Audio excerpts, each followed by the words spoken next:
Okay.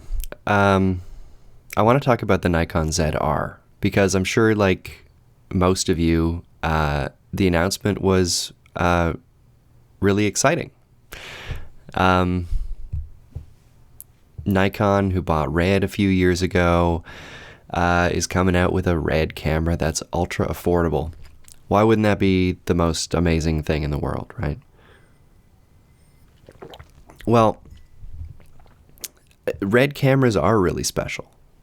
I owned a RED Dragon a few years ago. I loved the look of it. The sensor was fantastic. The exposure tools. It was really a special experience. And Nikon, on the other hand, is a company I've largely ignored for my entire career. I've shot on Canon. I'm shooting Canon right now. Fuji. I really like Fuji. I've shot a little bit on Sony, but not that much. But I have some experience with some Panasonic stuff. I've really just ignored Nikon. My work is more photography and video, and I've just never considered Nikon a serious video player, as most people have not. But I think, spending time looking at this camera over the past couple of weeks now, there's a few things that I think are really important to remember. Now, I don't have it with me.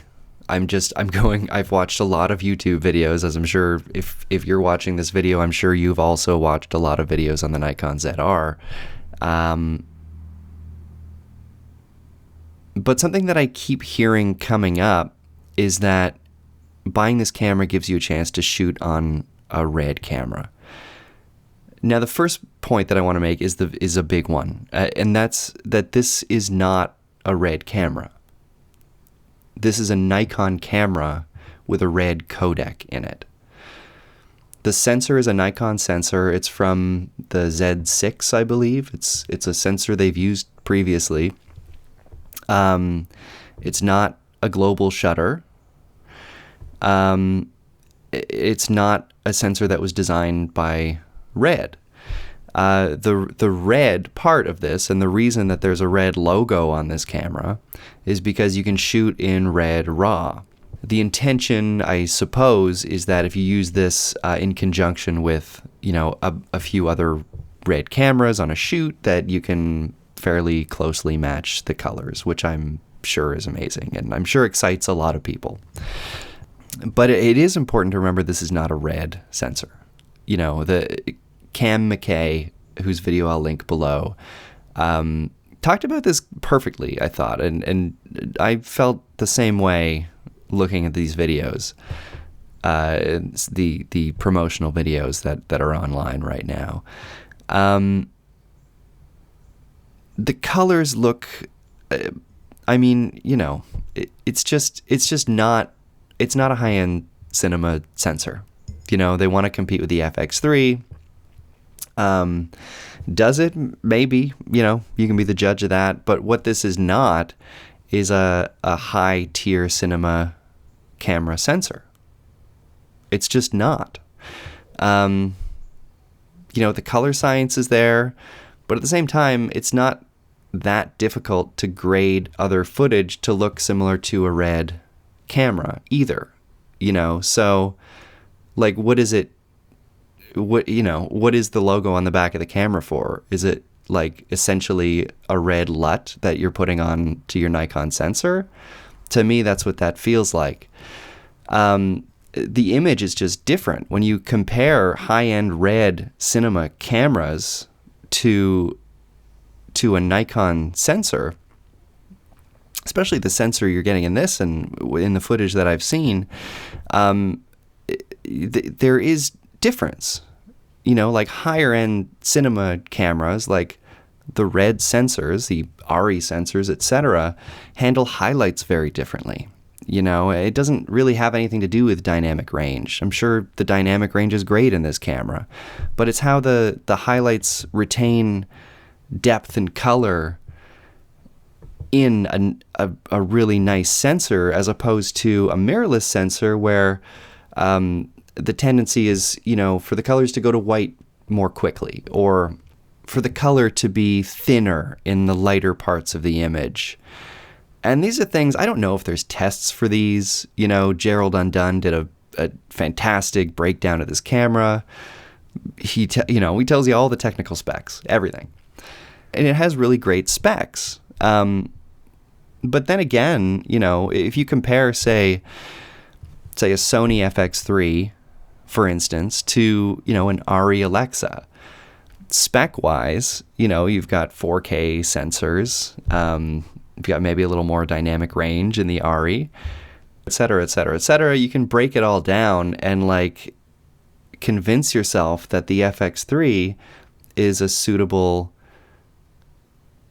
cinema camera on par with the ARRI Alexa.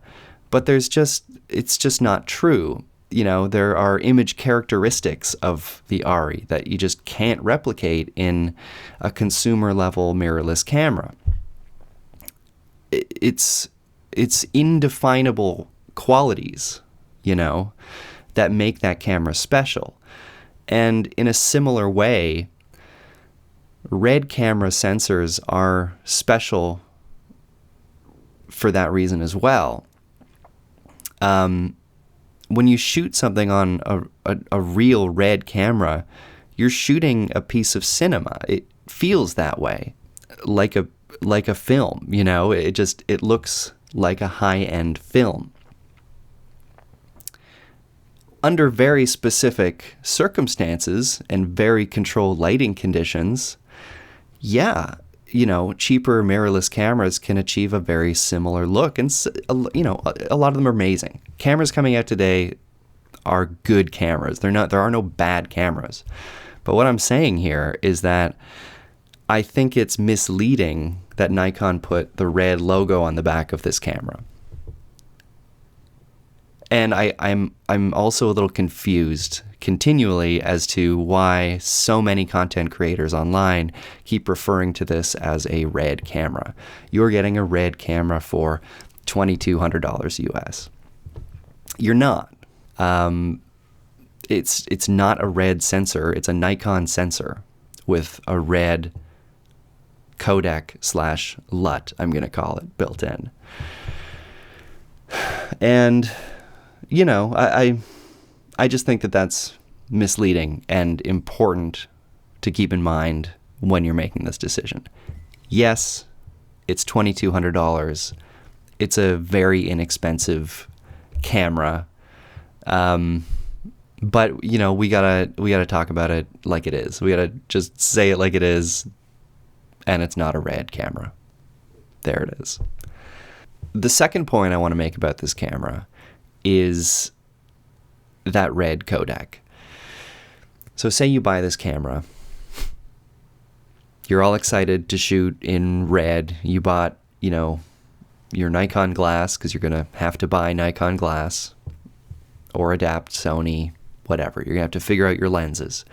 You buy a CF Express card because you want to shoot that nice raw codec. And suddenly you find that your cards are filling up within minutes. Unless you have a plethora of CF Express cards, you're not going to be able to take full advantage of that RED raw codec. Or unless your projects are very short. You're shooting little clips here and there. For me, personally, the way that I shoot, if I'm shooting longer interviews or event coverage, things like that, I'm not going to be able to shoot as much as I really want. These files are going to be massive because, as far as I can tell, you can't really change the compression ratio in the same way that you can on regular RED cameras. The Red Dragon that I had a few years ago, it allowed me to change a compression ratio, from, I think it was like 22:1 was like the lowest compression ratio. Those files were not that big, and still looked fantastic. at the end of the day, I was posting to YouTube or delivering something in 1080 and compression. I wasn't too worried about it, and I ended up getting quite nice results. You can't change the compression ratio in this camera, as far as I can tell, as of the time I'm posting this. Maybe they address it in a firmware issue or a firmware update. We'll have to see. And that's really all I want to say about that. The Nikon ZR is a very exciting camera, but I feel like it was more exciting when people thought that they were getting a RED camera for $2,200. You're not. Now, there are downsides to shooting RED as a solo content creator. Traditional RED cameras are kind of a pain to use if you're by yourself. You need constant batteries. It's very difficult to get onboard audio. I had to rig up some crazy adapters just to record audio on my RED Dragon while shooting by myself. But was it worth it for the image quality? For a while, yeah, until I just really got fed up with the modular design and having to add to it and how heavy it was, which is why I ended up selling it. I would love if Nikon came out with a true RED camera in that body design.